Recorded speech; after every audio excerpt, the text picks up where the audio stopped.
You're tuned in to the Binge It Babe podcast with your host, me, Candace Estelle. All right, babes, let's get binging. Hey, hi, hello, and how are you, babes? It is the final portion of the Giver series that I will be doing. I bet that intro was really loud.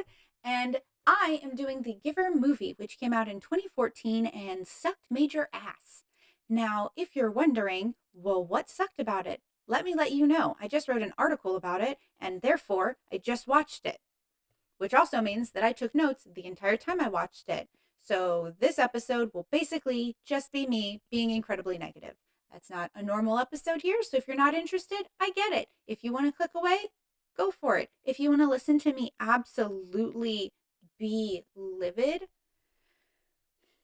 then you've come to the right place because I am fuming. Okay.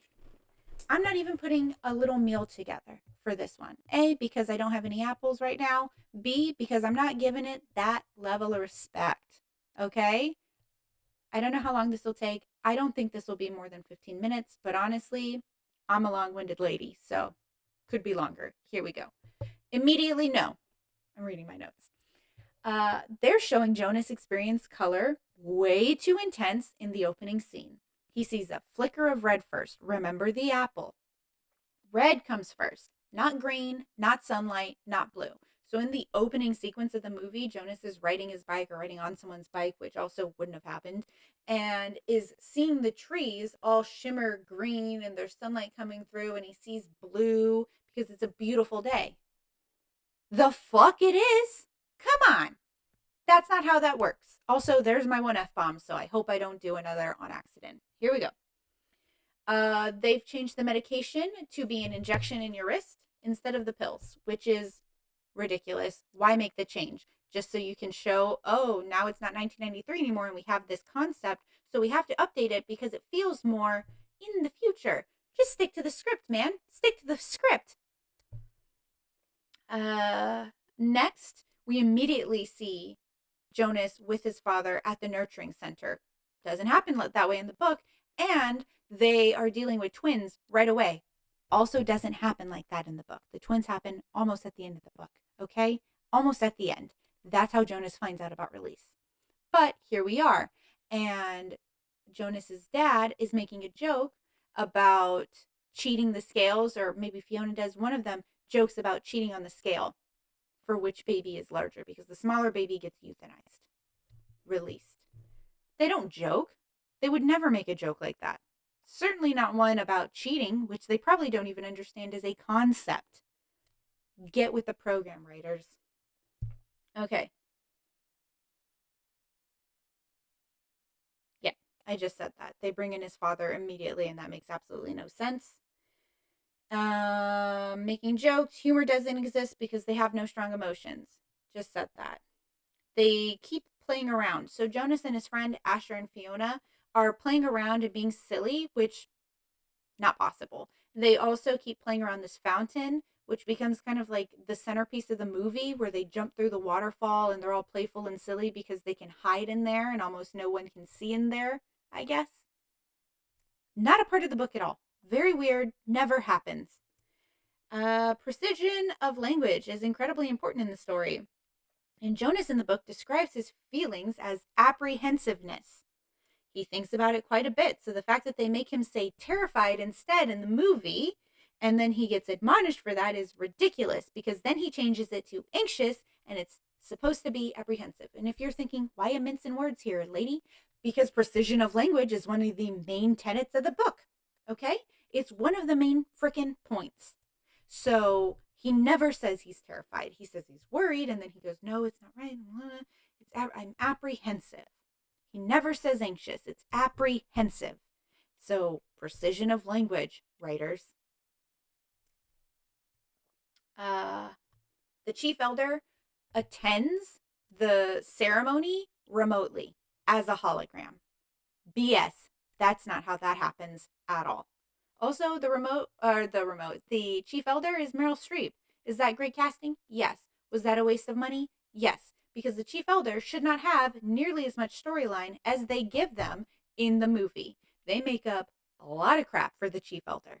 Most of the crap for the chief elder. The chief elder literally appears in that scene, and that's basically it. You could have saved money. You didn't need to bring people in with Meryl Streep. You could have brought people in with actually doing the book justice. But did you? No. You wasted money and budget, and that's why you made almost nothing back from this movie.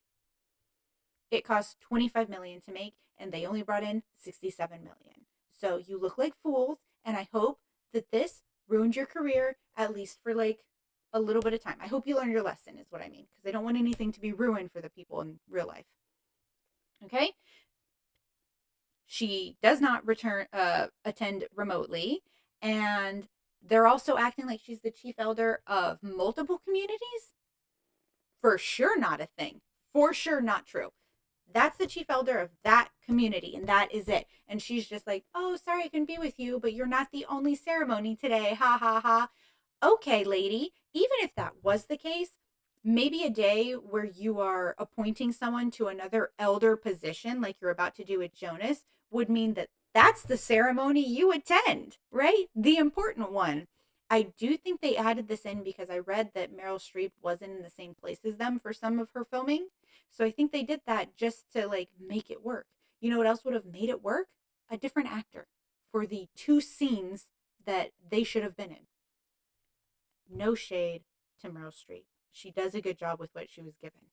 She just was unnecessary as a character. Okay? No one is hating on Meryl Streep. I never would. I never could. This was a bad casting choice. Because the arc doesn't exist. Okay, I have to move on. I just don't want anyone to be upset about Meryl Streep, including Meryl Streep. She's wonderful. Oh, in the book, when an elderly person reaches their time for release where they go elsewhere, this happens individually at the care home, and everyone around them is clapping, and you hear about all of their life accomplishments and everything they did, and then they're released. In this, they literally line all the older people up, and they're like, everyone, these elders are being released, say goodbye. And the whole community is like, later, skaters. And then they leave.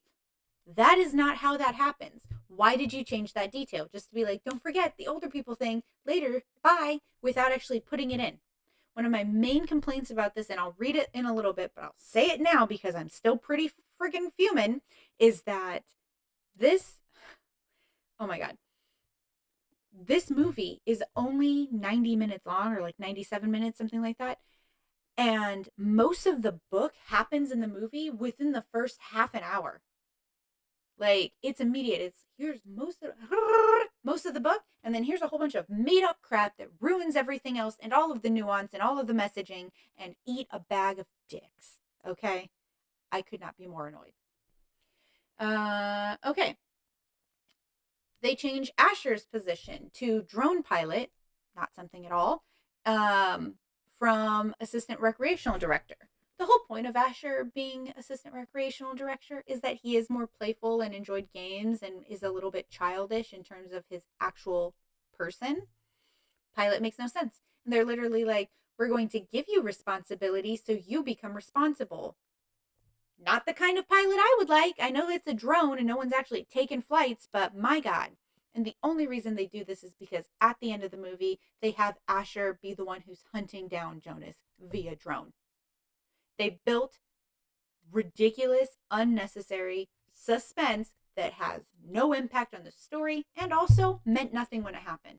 Okay? It's annoying. Fiona is not number 104. And they only have 50 children each year, so what the hell? They changed all of the children's numbers. Because keep in mind, before you're named, which only happens at the ceremony where you're given to your parents, so the ceremony of ones, you're just a number in the system. That's why it's such a big deal that the family knows what Gabe's name is, because he's not in a family yet. He's still, up in the air until he can stop being such a whiny little baby. Jonas's number is 19 in the book. Why would they change it to 52? Why make this change at all? It does nothing for the plot. It does not push the plot. He's actually 11-19. Why? What is the purpose of a change like that? Later, we see he's a 7-52. Why? Why make it up? Did you not read the book? Do you not know this detail? Did you get a cliff note and you were like, okay, number, good, there you go. The whole point is that Jonas is actually the 19th child born that year, which means he's actually born a little bit earlier in the year than a lot of the other kids. So he is actually technically older than a lot of the other kids, which is why he's taller when he's around 3 or 4. And it's not until he reaches, 7 or 8 that it starts to even out a little bit more. All of these things are little details that were in the book that they changed for the movie, but didn't add any impact in the movie. Like changing Asher's job, I know why you did it. Do I find it stupid? Yes. But is there at least some sort of reasoning? Sure. Changing Jonas and Fiona's numbers? No clue why you would do that. It added nothing. The pace of this movie is wild. See? Even Meryl is talking too fast for anything she says to have impact. It's just like, what you had an hour and a half. You had however long you wanted to have, actually, because you're making the movie. Why did you choose to rush the actual part that's the book? Rush the ceremony. You didn't have to show all the little pieces of it because even the book doesn't do that, but you could have done a better job and you did a horrible job. You did a horrible job. Okay. Added. Oh, they go back to school in the book because they're 12 years old. They still study and learn, and then without, like, instead of going to do community service, they go and learn their new positions. So they have school and they learn new positions. They just start training in the movie. There's none of the in between. Also, everyone is significantly older. Now, part of that, I understand. It's better to have an older cast. It's a little bit easier to film when the cast is teenagers. But I feel like a big reason they did it was because they wanted a teen kiss plot line, which doesn't happen in the book and shouldn't have happened in the movie because it's not true at all and negates some of the whole purpose of the community. Okay, it negates it, it ruins it, it messes things up. Okay, at this point we also have, like, Jonas should have been at his house and talked about dreams with his family and talked about how he's had a stirring and all of that. None of that happens at this point. None of it. We have no background. We have no actual foundation for what the community is, which is hugely important to the book so you understand the level of control and how much choice has been taken. 1 second. Aspen, get off of the table. I've put everything I possibly could on the table to make it where she can't be up there, and she's still managing to be up there because she is a cat. But I will not let her win. 1 second.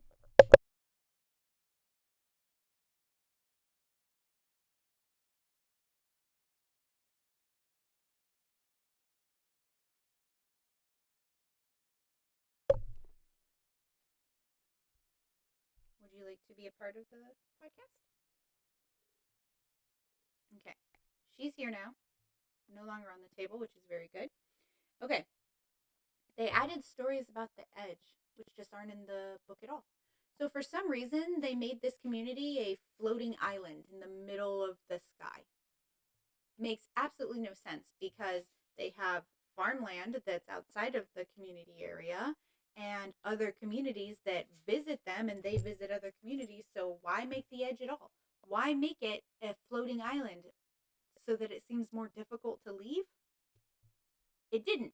They solved that literally within 15 seconds. It's just a stupid thing they did to change the actual story that made no impact except to piss me off. Okay. The Giver is incredibly grumpy from the jump in this movie. Like, no warmth whatsoever. And I feel like in the book, he's more reserved and not grumpy. Now, I will point out that Jeff Bridges as the Giver is a wonderful choice. He is a beautiful human, as far as I'm aware, and I very much so enjoy him. I think that that casting was perfect, and it's not fully his fault that the movie sucks.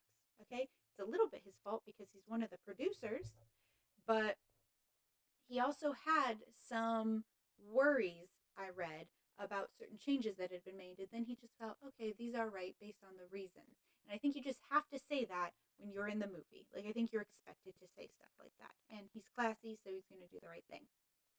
I also wanted to note that Jeff Bridges had been trying to do the movie since the 90s, and he wanted his father to play the giver, but his father passed away in 1998. So I think it's also kind of beautiful that he took on that role. I just wish he had a better script to do so. Okay. In the memory he gives him, I don't think he even gives him the snow memory first, but the other problem, no, he does give him the snow memory first, but he's not already sledding. In the book, he's already sledding, which is why he never thinks to look down to see the color of the sled. Because in the memory, it's still basically black and white. He doesn't notice any of the colors, nothing. And also, when we do see the sled, it's not even red. What the hell? That is such a huge detail, okay? It's important. So I find that really annoying. The community is all wearing tunics. So why does Jonas have a different outfit? Fiona has different outfits. His mother has different outfits. It's so bizarre. Have them wear it. Lois literally told you exactly what they're wearing at different ages. It's not hard to do. Put them in a freaking beige tunic. Why is Fiona at one point wearing like a light blue dress? And they're pretending, oh, this is the nurturer's uniform. Why would it have a color at all? At all. They can't see color. Okay? Why? Do you know? Do you have any ideas, little lady? I think she jumps up on the table to get attention, which she doesn't need to. She could just come and be with me, and I would give her all the attention she wants. That's the other thing. In the first memory, Jonas just ends sledding at the bottom of a hill, and then he wakes up and he's invigorated, and he's like, oh my gosh, that was amazing. What is that? Oh, it's snow, blah, blah, and he explains all of that. In this one, they have him end at one of the happiest memories the giver gives him later in the book, which is family and Christmas and love. And for some reason, they said, hey, you know what? Because F you, we're going to combine those two memories, and it'll be a family at Christmas. That you sled into that house and the family is at Christmas and they're all singing and you're not inside anymore, you're outside. In the book, him getting the Christmas memory, for one, is separate, and two, very important because he understands the concept at that point of grandparents. And he gets very obsessed with the concept of love. It's the catalyst for him to go home and ask his parents if they love him. And understanding that the people in the society don't have that ability. Oh my goodness. How about I just roll a little bit like this, and then I just hold you so tight, and I tell you how beautiful and lovely you are. That I love you more than anything. Yes, Aspen. Okay, here we go. Jonas has blue eyes. It's incredibly important that Jonas has blue eyes, that Gabe has blue eyes, and that no one else has blue eyes. But guess what? Jonas doesn't have blue eyes in this book. I think the giver also has blue eyes. Okay? Or in the movie. They don't give him blue eyes. He has brown eyes. But you know who has blue eyes? His dad and Fiona. And basically anyone who's not him. That's the whole point, was that he has blue eyes and Gabe has blue eyes. The giver has blue eyes because it's a signal that they are different in some way. Lighter even.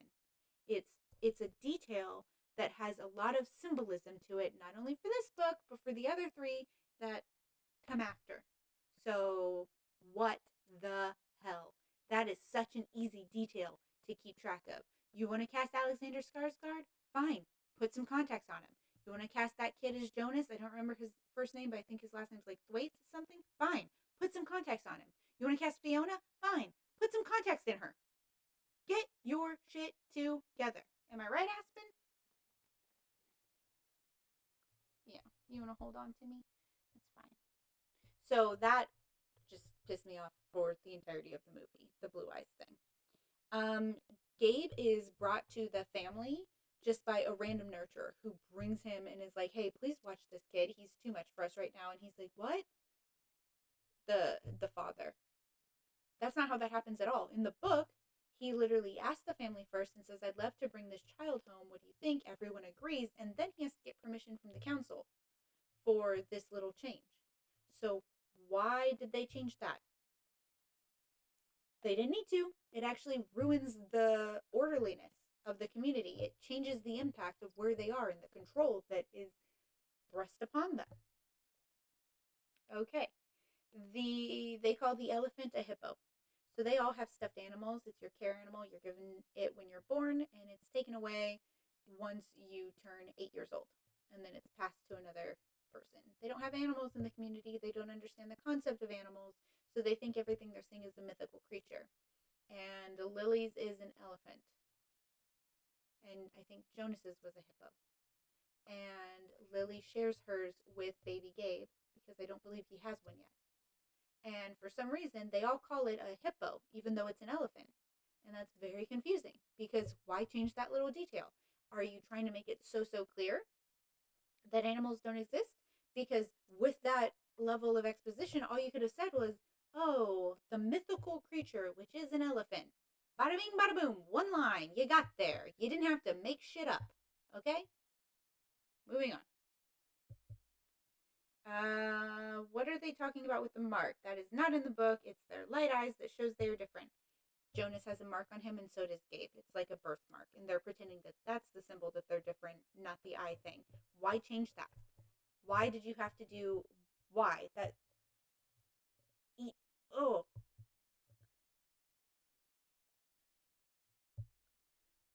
they pretend that the giver's seeing beyond ability is color like Jonas's, but it's not. It was music. Also, the giver doesn't share music with him ever because Jonas doesn't want him to lose his favorite memories, and the giver had been selfish about it and not shared them for the first year. He's like, I'm going to share it with you now. And Jonas is like, no, keep it to yourself because I know you lose most of the memory when you give it to me. So you keep it because it's important to you, and I have everything else. Don't worry. I'll learn about music on my own. You don't ever hear music in the giver's house like you do in the movie. And he certainly doesn't see beyond via color. It's music. Fiona has blue eyes, but they couldn't get Jonas's right. Told you it pissed me off. They aren't supposed to touch, and there are no sexually awkward moments. But in the movie, Jonas is holding Fiona's hands, and it's longer than it should be in terms of the community not stepping in to tell them to stop. And it's like kind of sexually tense. And then Asher shows up like it's awkward. It's very weird because there's no sexual awkwardness because there's no sexual anything. They have an entire trade sledding scene where they're at the top of a very tall bridge building thing, which makes no sense because of sameness. There's no terrain. Remember? There's no hills. There's no mountains. There's certainly no going up like this. It's flat. Everything's flat. So how in the world are they trace letting down metal beams on this crazy building? That's not a thing. Also, they're laughing and giggling and being childlike, which also not a thing. Okay? None of this is how the book goes. I don't understand why you added it because all it did was take away from how controlled the community was. And if you're thinking, well, it would have been really boring to see it the other way, kind of the point, right? Also, you breeze through so much of the book so quickly, it wouldn't have lasted very long. You took out all of the impact and you made it horrible. Baby girl, do you want to leave? Can you let me go? I'll put you down. I'll put you down. How's that? Do you want to go?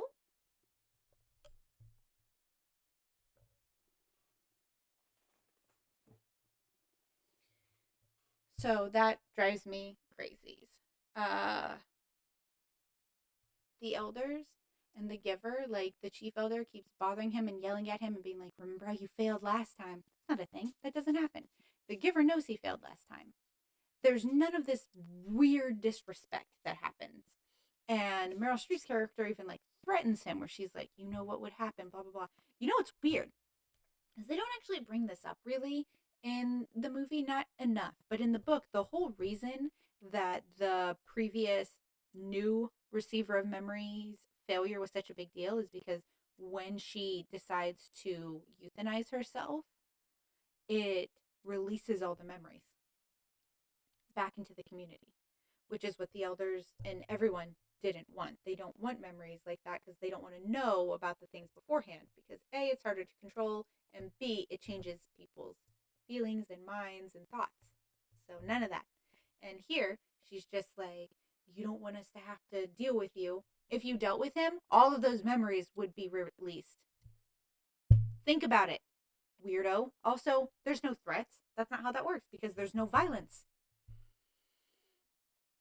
Uh, they add in Jonas and the Giver finding the plan for sameness, like a little map, and like it's all drawn out.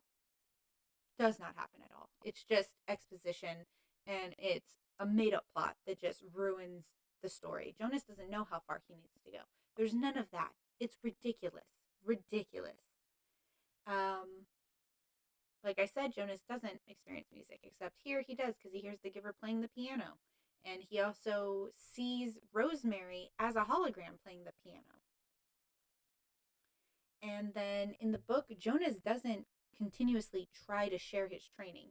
He asks his parents if he loves him. I think he tells Lily that her animal is an elephant, and that's it.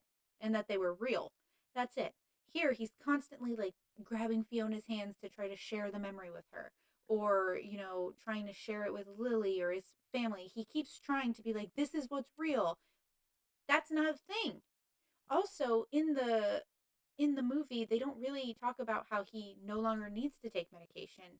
He's actually not allowed to take medication anymore. And in the movie, they make it seem like he's chosen not to take it and is secretly going about it. That's not the case at all. He's literally not allowed to take medication anymore. It's not a rebellion. It's a part of the rules because it helps him absorb the memories.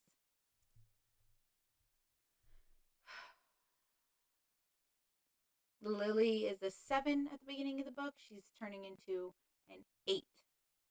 So they made her older for no reason whatsoever in the movie. The elder crap is not accurate at all. I assume that what I'm talking about here is that the elders all allegedly also know about the past and everything that happened before. Makes absolutely no sense. We are centuries into this type of community, at least a century, okay? They don't have any memories of what used to be. They don't know about color. They don't know about sex. They don't know about anything. The only person in the entire community that knows is Jonas and the Giver. Mostly the Giver because Jonas doesn't have all the memories. So the fact that they're just like, we don't want things to get out. We understand the concept of war, but no, they don't. No, they don't. It's weird.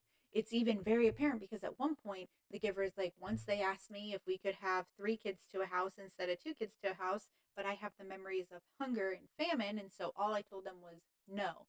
And they listened. They don't learn about hunger. They don't learn about famine. They don't understand those concepts. They don't have those concepts. So what the hell is going on? They really don't bring up stirrings until much later in the movie, which makes no sense because it's one of the first things that happens in the book. And yeah, claiming that Chief Elder knows anything like the Giver does is BS. That's the whole point. The whole point of a receiver of memories. Um, they say that nobody dreams in the community, which makes no sense because literally at the beginning of the book, dreams are very real and something that they discuss every morning at family breakfast. What was your dream about? What was your dream about? Thank you for your dream. Blah, blah, blah, blah. So why add that in? And in the movie, they make it seem like Jonas dreams a whole bunch, and that's what's crazy different. In the book, he barely dreams.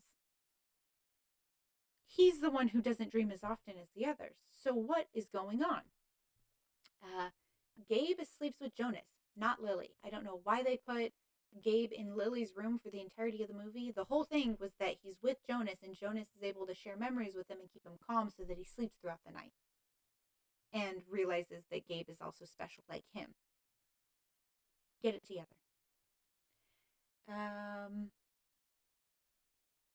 Gabe is given a sailboat memory, not the ones that Jonas is giving him. Why change that detail? It's so bizarre to me. The depicting war memories was really effective. I think that's all I said. So that's a compliment. There you go. One for you guys. He also says elders understood war was real and erased it. But that's, like I said, not true. They don't understand what war really is. They don't understand the concept necessarily. They didn't erase it. The original people that got rid of everything did, not these current elders. That's not how that works. Um, in the book, Jonas never tries to stop Fiona from taking her medication. He never tells her anything like that. And he definitely doesn't have as much contact as he does with her. In the movie, he's constantly like, don't take your meds, and you're going to see really what's going on, and blah, blah, blah, blah. And you're going to feel everything. And she would have never gone along with that because that's an odd thing to deal with. And two, he never does that. That's not a thing. The holograms are not accurate. I understand why you would update it from VHS tapes from 1993 to holograms. It's an okay change, but it's also interesting because once again, Jonas is coming in on a hologram of the giver with Rosemary, who's played by Taylor Swift, which is pretty cool, and they're playing the piano. There's no music. There's no way he'd have a piano. A. B. There's no music. He shouldn't hear music. That's not a thing. The hologram is different, but understandable. Okay. Rosemary was not training for 2 months. She was training for 5 weeks. 5 weeks. That's like a month. So why change that? Why change that? Is it just that you don't know the detail? Then you shouldn't be doing that movie. And then the giver shows him a release, and it's incredibly cruel and not how the book is at all. Like in the book, the giver is like, yes, I'll show you if you insist. Instead, here, he just like throws it at Jonas in terms of a hologram. And that's how Jonas finds out what releases are, which is the euthanasia. And he sees his father euthanize one of the twins from weeks back. That was same day in the book. And they do it in the top of the head, which was very weird because in the book it was through the forehead. That's just a little detail that's changed. It doesn't actually annoy me, but it is a change.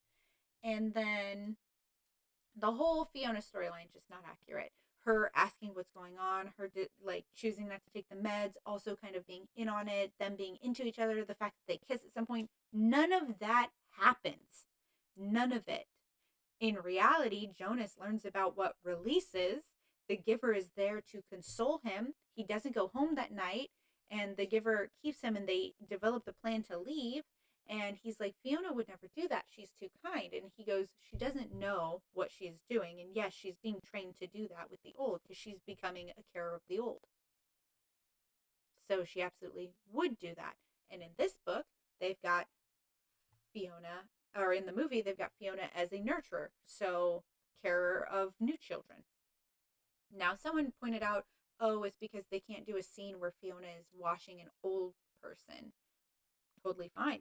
You know what you could do? A scene with her feeding an elderly person or brushing an elderly person's hair or anything other than bathing them because that's what her job should have been. Caring for the elderly. It's a small change, but it's annoying. And it's not one that I really truly care about, but it is one that they changed it to up the stakes at the end of the movie, and it's annoying me because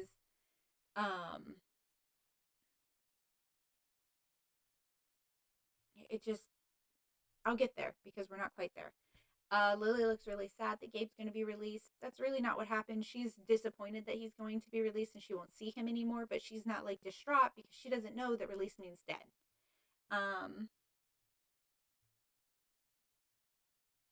Like I said, Jonas spends the night at the Givers. He doesn't go back home or deal with any of that. He stays the night at the Givers for a little bit so that he can cool off because he's so angry at his father and finding out what release truly is. They never discuss Caleb or loss, so it's really weird when they start threatening, like, oh, just say that he's been lost, you know? Because Caleb is a little child that drowned, and so he was lost. And when you're lost, in the next ceremony, a new child will be named Caleb, and then that's like rebirth in a way, you know? Given a new child. Caleb is now here in a different spirit. Not lost. They never explain that. Loss is literally death, but not being released, natural death. It doesn't happen very often. It's always when an accident happens because they make sure to take care of an older person before there's a chance to do anything else.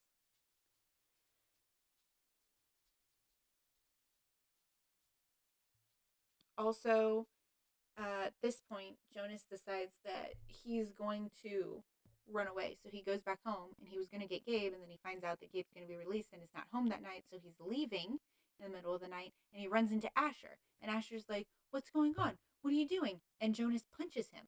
None of that happens. For one, why would Asher have been out? Two, there's no violence. That wouldn't have happened. There would have been no weird altercation. They just tried to build up suspense and it ruins the story. And then his mother completely turns on him. She's trying to find him. She, brings in Asher because she is a lawyer she's one of the people of the justice system in the book, but they've made her basically a brainwashed bad guy where she doesn't have any care or feeling. It's annoying, but it's at least understandable. And then the giver is who has the plan to leave, not Jonas, and they decide to leave together.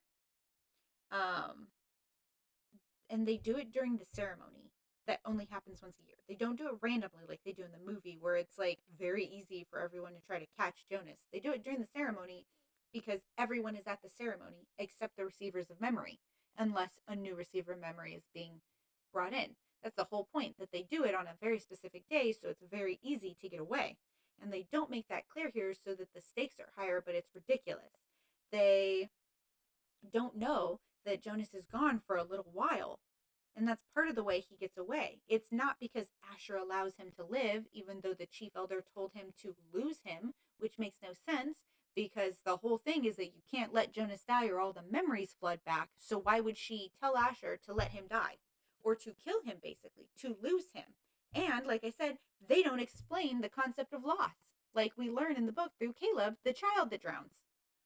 And then Fiona working as a nurturer, they did that A, because of the old, but B, so that she could be there to help Jonas escape with Gabe. Because she takes a baby carrier crib thing and she runs in the opposite direction while the guards are trying to get Jonas because he has no lead time for some reason in this movie. And they chase her thinking that she's got Gabe and Jonas really has him somewhere else. Ridiculous. It's ridiculous and it's unnecessary. Like I said, they wouldn't try to take him. They wouldn't try to let him die because of the memories being released, and that is the last thing the elders would have wanted.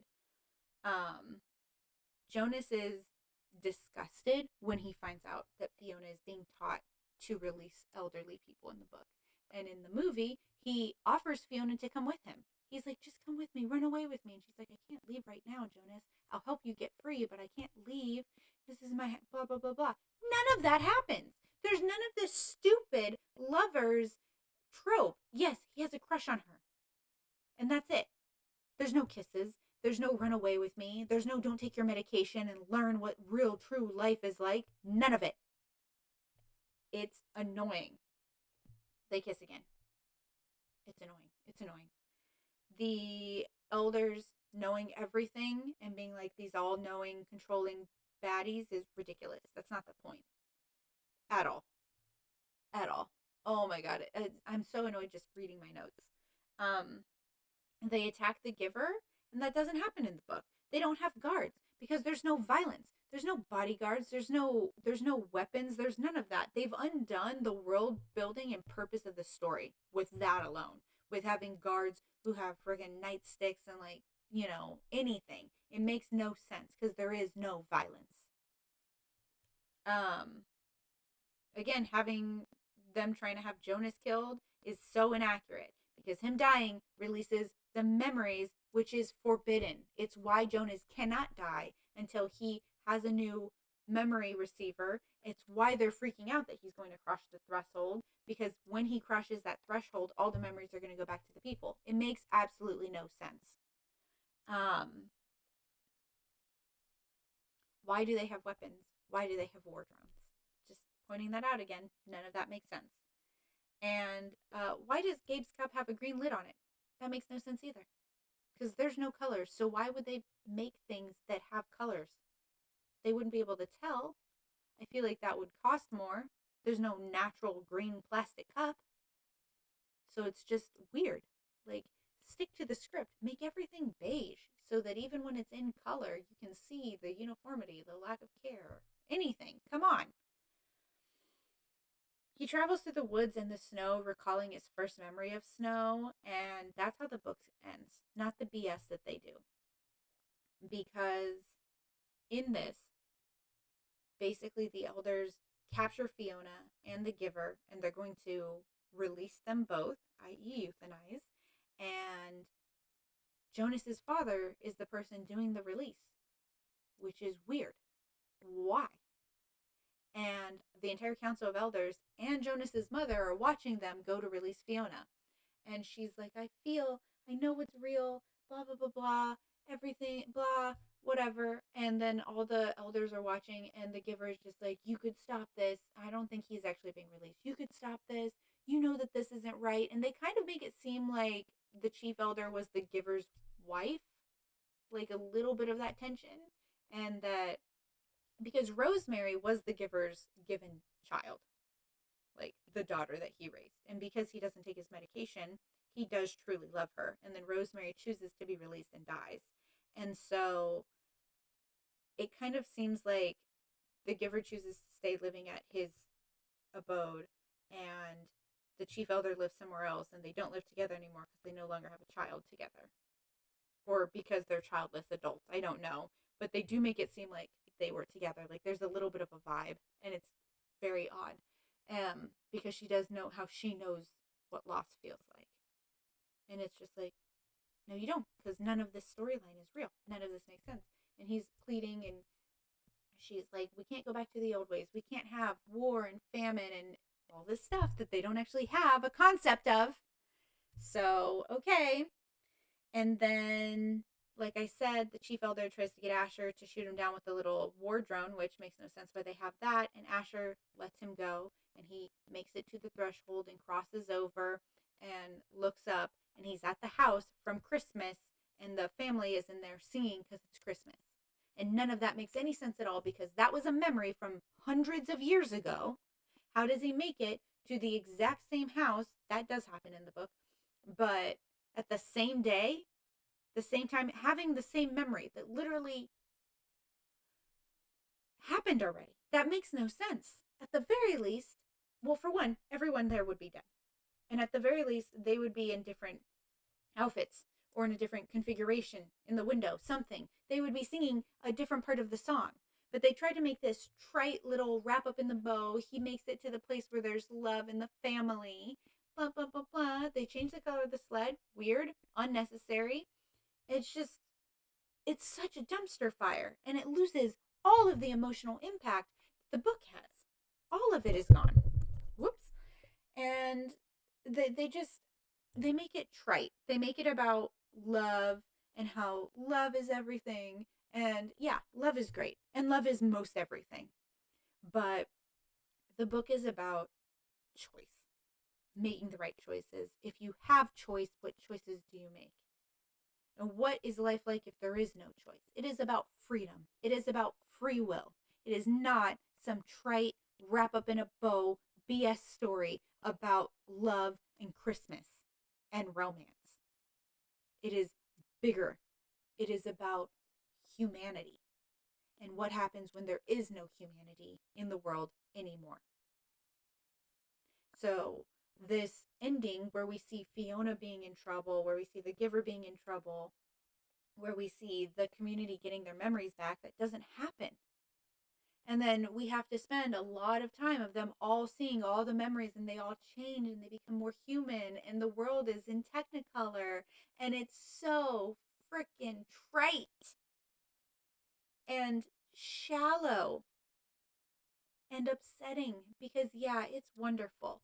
But no, that's not how they would have reacted, because they are getting beautiful, wonderful memories, but they're also getting war and death and famine and loss, true loss. They're all learning what death is. You think that Fiona sitting there learning she's about to be murdered would still be like, oh, and the dad who's about to do a murder would also just be like, wow, and tearing up at the beauty of humanity?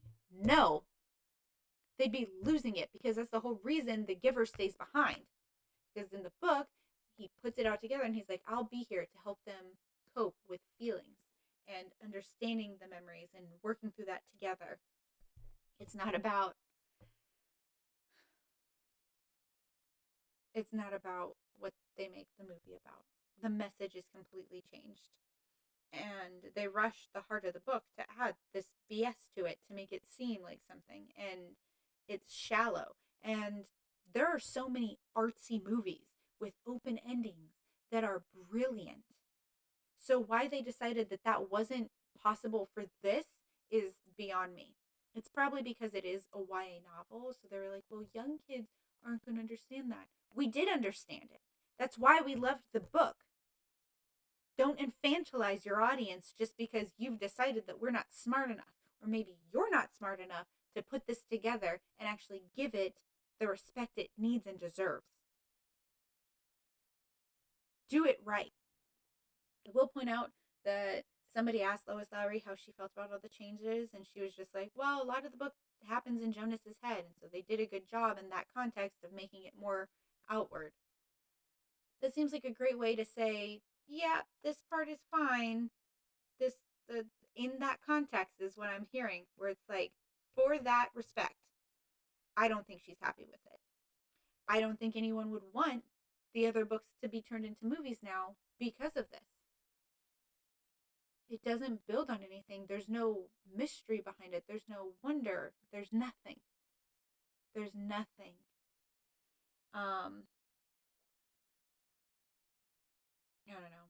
The movie ends and it says based on a book by Lois Lowry, and I legitimately snorted, and I was like, yeah, sure. Lightly based. This is basically if someone said, okay, take the exact same concept of you live in a community that has a lot of control, and there's something called a receiver of memory. Go. There's too many changes. It changes the heart of the book. And I know that movies can't always be exactly like books. I'm fine with that. There are some changes where I'm like, I get it. Especially like in the book, the giver gives Jonas memories by having him take off his tunic and lay face down on the bed, and then he places his hands on his back. I find that very awkward. Found it awkward as a child. I find it awkward now. So the fact that now the giver just like grabs his arms with his hands and they like kind of interlock like this. Okay, fine. That's an okay change. Makes a lot of sense. Changing Fiona from a carer of the old to a nurturer. Not hugely important. Okay, fine. Okay? Making it where Jonas hears music. Not fine. Making it where Jonas sees all these different colors than red, which the whole point was because of how vibrant red is. Not fine. Not fine. The trace letting. Not fine. The sexual stuff that happens, all the kisses, all the secrets, all the holding. Not fine. I was so excited for this movie, and it completely failed me. And that's really disappointing because I love books so much. And this is probably the first book I read that I loved.